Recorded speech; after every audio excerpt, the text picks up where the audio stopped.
the moment that you stop thinking about your own career and your own department and start thinking about the business is the moment you will win. What is up? Welcome to my channel. If you don't know who I am, my name is Layla Hormozi. I'm co-CEO of Acquisition.com, which is a portfolio of companies that does about 85 million per year in revenue. And my goal with this channel is really to get you from wherever you're at to between 3 to 10 million in revenue per year for free. So that being said, what I want to talk about in this video is actually something that it came up at a talk I gave this past weekend. And after the talk, we all get into a room and it's me and Alex and, maybe 30 people in the room, and they get to ask us whatever questions for 30 minutes. And so this company that I spoke for at the event, they're one of our portfolio companies. And so the team that was there is a team that, we're invested in their company, and, I know who everyone is, but I haven't necessarily met everyone until this event. And so they had the chance to ask us questions as well. And the question I got that really prompted me to make this video was, how do I continue to grow, add value, keep my job in a high growth company? And context for this is that when we started working with the company, it was doing like 300, 350 a month. And now they're doing about 1.3 a month about a year later. And so that's a lot of growth for a company. And, I've been very vocal about the fact, I even said it when I was giving my speech of like, you've got to keep up. And the reason I do this is not to scare people. It's to give people the same knowledge that I have in my head, right? Which is like, I know that there's a very large possibility that you won't be here in a few years. And I want you to know that too, so that you can beat the odds, right? And so some people look at it like, oh, you're provoking fear. I look at it like, I want to make sure that all the knowledge in my head is also in my team's head, right? And so they asked this question, and it prompted me to make this, which is really, I want to talk about how do you continue to grow in a high growth company? How do you maintain the value arbitrage that you're providing to that company when it's growing incredibly fast, right? And I think that it's a lot of the times much easier than people let off. It's just that a lot of people don't have the innate character traits. And so because they don't have the innate character traits to continue to grow and be open-minded and coachable, they are not open to the things that I'm going to provide in this video, right? And so I'll start off with that, which is like, if someone's not open-minded or coachable, there's really no use in even watching this video or doing any of these things, because they're just not going to do it, right? And so being closed-minded is probably like the worst thing that you could have in a company that's growing quickly. That being said, there's really 4 things. And when they asked me this question, these 4 things came to mind because, for those of you who don't know, in 2019, I actually hosted a full team meetup for Gym Lodge. And it was literally everybody. It was 120 employees. They all flew into Austin, Texas. It was this huge event, very expensive, very chaotic. And I'd never done a full company meetup like that before. We'd done leadership, which was like, every quarter what we've always done is like all of leadership will always fly in. And, it's like anywhere between 10 and 20 people, depending on like what's going on that quarter, initiatives, etc. This was 120 people. So it was very much more like educating them, pouring into them, like trying to really just like cement the culture of the company. And what I told them all, I think it really stuck, because a lot of the leaders will still tell me they remember the speech to this day, which I got up on that stage in front of everyone. I said, dude, 95% of you won't be here in 5 years. And they were all like, we thought this was like a team meetup, like rah, rah, like why is she telling us this? And the fact is like, those are the stats. So in a high growth startup, the stats are that 95% of the founding team won't be there in 5 years. And so I don't say that to provoke fear in people. I say it so that they have the same information that I have in my head. I think that the biggest disadvantage that a CEO can put upon their team is not to tell them the same information they know. If I learn something, I want to see how fast can I translate it to my team, right? And so that was what I was trying to do. And I explained to them, what do you have to do to continue to be here in 5 years? What are the traits of people who are going to be here in 5 years? And that's what I shared with them. And so that's what I want to share in this video today, because I thought it was a really good question. How do you continue to add value? How do you continue to maintain your job in a high growth company? And listen, if you're not in a high growth company, you're just in a normal, continuously, 5%, 3%, whatever year-over-year growth company, this would be probably a good video on how to get promoted. And so I really thought about what are the 4 things that I typically recommend to people when they're asking me these questions, right? So the first one is that if you want to continue to keep up with the company, this is one thing that you can do as a teammate, employee, leader in the company, okay? It's switch from top to bottom feedback into peer-to-peer feedback. And I'll explain this from 2 points of view, right? One is,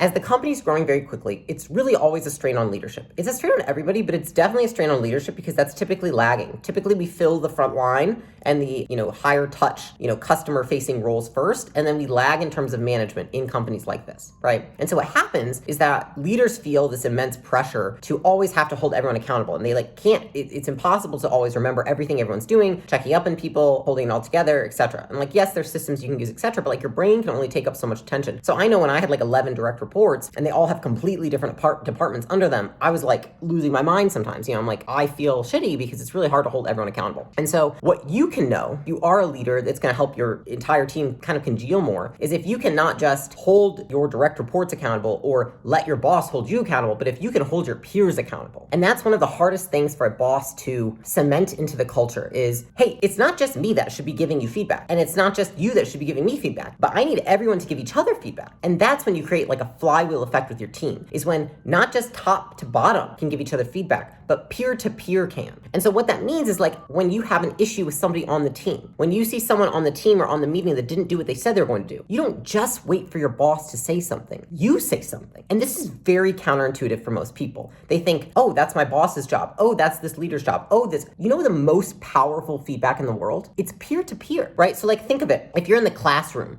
say in high school, and your teacher tells you that, you know, you did a bad job on something, blah, blah, rah, rah, you know, you suck. You're like, okay, well, I hate the teacher anyways, right? Or like, the teacher always brings me the bad news. Like you're almost numb to it because the teacher's the only person delivering you the bad news. But say you have a group that you're accountable to and you have to complete a project and you fail to meet the requirements of that project and your group says, you let us down. Like we're waiting on you. What are you doing? Like buck up. This isn't what we expect. You're like, oh, fuck, right? Because those are people that you relate to. And those are people that it gives you more of a feeling of isolation when you are not able to live up to the expectations of the entire team and not just the leader, because you're almost numb to what the leader's saying. And so if you're in a high growth company or even just a company in general, stop talking to your boss about your peers and start talking to your peers about your peers. That is one of the best things that you can do in a high growth company, because what happens is as you continue to add more and more people in the company, the communication becomes vastly more complex. I can tell you that when we had over 100 employees, my main job was figuring out how to communicate something in like 8 different ways every time. Any change in the company, anything that was happening, anyone getting hired, anyone getting fired, it's like I have 17 different channels I need to put this in. It's like text, video, meeting, this, like all these different ways to make sure it's disseminated down. And so the number one thing that you can do is help your boss by providing feedback to your peers rather than giving it to your boss and expecting them to do so, because peer-to-peer feedback is always more effective. And so the number one way you could implement this is on meetings. Really, it's just, you know, when people are kind of, you know, showing what did they do for the week, what are they planning to do this week, etc. And if you have a thought of like, hey, I thought they were supposed to do this, or hey, why is this not done? I've been waiting on this person for a week. Say something. And I have a video in here of basically how to give feedback. If you just, you know, search it, it'll come up. And you can use that and make sure, like, as long as you're using that framework on how to give feedback and you don't sound like a complete asshole, it's extremely effective. And so that's the first thing I would be doing. Now, the second thing that I would be doing, and this kind of goes hand in hand, is that instead of just doing top-down feedback, you need to start as an employee, as a leader, as someone in this company, giving bottom-up feedback. And so I'll tell you this is,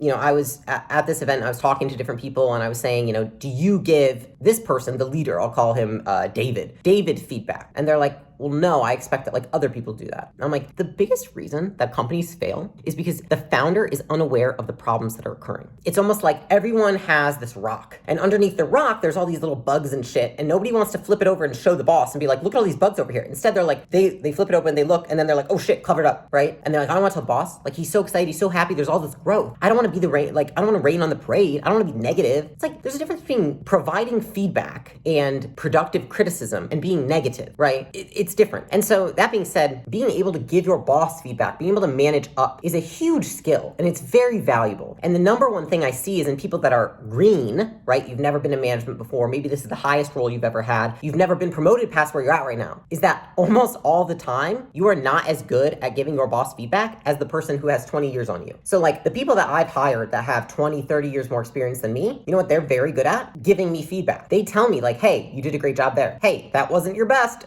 You know, like they're not afraid to, because they know that I value their opinion. And the only way to even find out if your opinion is valued is to express it. And so that's the second thing, is that it is absolutely on you. It's absolutely your responsibility as an employee, as a person of this company, as a representative of this company, to give your boss feedback, to tell them where the problems lie, to say, this is all the shit under the rug. Here's the stuff that Sally's not telling you. Here's the stuff that Rich isn't telling you. Do you know how valuable that is? Because it is much easier to solve small problems than big ones. And if you tell your boss the problems when they're small, then they are going to be so grateful that they didn't have to find out later when it was so big that nobody could hide it anymore. And it's just learning and really gathering and mustering up the courage to do so. And that's what stops most people. They're just like afraid to tell their boss. I promise you, your boss will be grateful. And if your boss isn't grateful, then maybe you need to quit. I don't know, probably an asshole. So anyways, that's the second piece. Now, the third piece, right? If you're looking at how do I continue to add value in a high growth company? How do I get promoted, right, in a normal growth company? Would be rather than only focusing on depth of skill, Say you're a customer success leader. You're always reading on customer success, customer success, customer success, right? Focus on holistic view of the company. And this is where a lot of leaders miss, is they silo themselves. They only study their department. They only think of their department. They only better their department. The moment that you stop thinking about your own career and your own department and start thinking about the business is the moment you will win. And this is where so many people have it twisted. They think, I've got to make sure my department's the best. And they almost boast about it. A lot of people do, especially in like newer companies, like, well, my department's on lock. Well, my department, my team, my this. What? Like, would you say, when you think of like, the amount of irony to this is ridiculous to me, because the only way that a team functions is when they're all functioning as one team, not 10 teams, right? Yes, there are teams within a team, but you can never forget the picture of the whole team. And so a lot of leaders miss this, and they become so wrapped up in their own career and their own resume and their own department and their ego that they forget the company comes first, which means many times you must sacrifice your own department, you sacrifice your own career growth, you sacrifice for the greater good of the company. And if you do that, you will be more valuable than anybody else on the team. But people don't do that, right? They're too afraid. They want the immediate gratification, the short-term gratification of doing what feels good to them, of doing what they know can get them, rah-rah on a meeting or like a snaps, you did a great job, right? But they're afraid of doing the things that delay gratification. They're afraid of taking time to learn about all the other departments and the rest of the company because they're so focused on themselves. And so I'll tell you, some of the best things that you could do as a leader, as somebody that wants to understand the rest of the business when it's growing very quickly is like, first off, learn how to read the P&L. How do you affect the P&L? And a lot of people don't know this. And if your leader hasn't shared it with you, ask that they do. Explain that you want to understand how you affect the P&L. A little pressure on them is good because sometimes they're nervous to share it. I was the first time. It's been like the best thing I could ever do. I always share it now with everybody. I don't care. Everyone should see the P&L. They should all know how the company's doing and how they affect how the company's doing. And so that's the easiest thing you can do. The second easiest thing you can do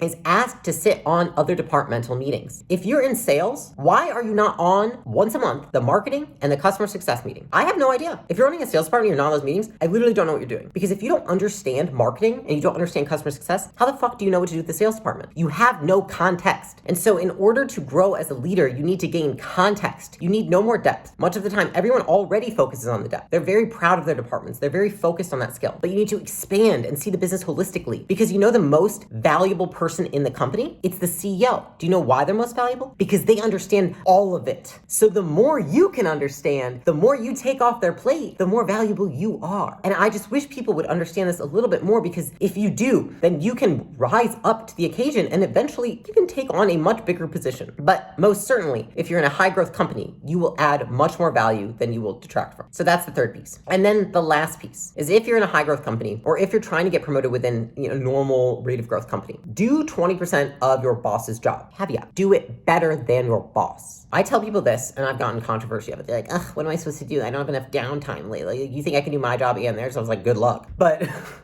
like, if you want to continue to grow in that company, if you want to continue to be adding value, what I have had happen to me many times, and when it is effective, is when someone starts doing the job of their boss, they start taking things from them, but they do it better. And so it's like, if somebody takes something from me, but they do it shitty or half-assed or worse, do I look at them and think they should be promoted? They're doing a great job. They should get a raise? No. I'm like, asshole, I've got to redo that, right? And so if you're going to take on the responsibilities of your boss, if you're going to try and take things off their plate, make sure that you do it better. And oftentimes, here's the thing, it's not hard to do it better because your boss is doing 5 times more things than you, especially if they're the founder. Gosh, anytime someone takes something from my plate, they almost always do it better than me because I'm doing like 30 things at once. I'm operating the company and it's growing quickly. And so it's like, yes, please take it because you'll definitely do a better job than me. And so that's the fourth way that you can grow, is take something off your boss's plate and do it better than they have been doing it. And then the last thing I will say, which you could call it a fifth point or not, I don't know, is you need to, if you want to continue to add value, if you want to continue to move up, if you want to continue to be somebody that is a linchpin to the company, you need to understand how the company makes money. And a lot of people, and especially people that, watch my channel and follow me, you're in operations or you're in leadership or either whatever. There's probably 50% of my viewers who you're not in a revenue driving role, right? You need to still understand how to drive revenue, how the company drives revenue, and then how do you protect revenue? If you're not driving revenue, you're protecting revenue. It's one or the other. And so you need to understand, where do I fall in what bucket and how do I do that? What is the number one way that I can either drive or protect? And a lot of the times what happens is, as the company continues to grow, there's nobody looking out for the revenue, the bottom line, the numbers like the CEO. And I can tell you that a practice that I've done, and you can ask your boss to do this, or if you are a boss, I suggest doing this, is teach the team how to read the P&L, teach the team the financials, show them where they're driving revenue, and start start holding them accountable for the revenue. Start holding them accountable for the recurring revenue. Start holding them accountable for the profit margin. And the thing is that many times if you're a leader, you feel like you can't do this. But the only way for your people to grow is for you to actually make this what they are responsible for. It's almost like you have to go what is against what is intuitive. What is intuitive for you to take responsibility of everything. But if you take responsibility for everything, they never have a chance to take it for themselves. Therefore, they never grow. Therefore, they're never capable of doing it. And so if you say, you are now chief revenue officer, you now look out for the bottom line. Or if you ask your boss, like, how do I protect or drive revenue? I want you to tell me, and I want this to be my focus now, right? Because any role is either driving or protecting. That's one of the most valuable things you can do, because the number one piece that people forget to continue to look at as a company is continuing to grow and grow and grow is a lot of times the bottom line, and then new ways to drive revenue. They think, oh, if it's good now, it's always going to be good. We're growing so fast. You know what happens after you grow fast? You hit a wall. Grow fast, hit a wall. Grow fast, hit a wall. And a lot of the times people grow fast, hit a wall, and never come out of that wall. And the reason is because there's like one person with a brain, and then everyone else is just relying on that person to think. They're relying on that person to focus. They're relying on that person to do all the hard work and all the thinking. And so if you can be the valuable person who can come up with other ways to drive revenue, other ways to protect revenue, and educate the rest of the team on how they do that too, you will become a linchpin to your organization. And so again, just to kind of recap that, really the 5 ways that you can continue to grow in the company or to get promoted in a normal growth company, right? 1 is peer-to-peer feedback. 2 is bottom-up feedback. 3 is not just going deep into your knowledge or expertise, but expanding it, being more holistic in terms of your view of the business. 4th is doing 20% of your boss's job, but better. And then lastly is knowing, how do I protect or drive revenue? And so I hope this is valuable. If you're a leader, share this with your team. You know, like, let me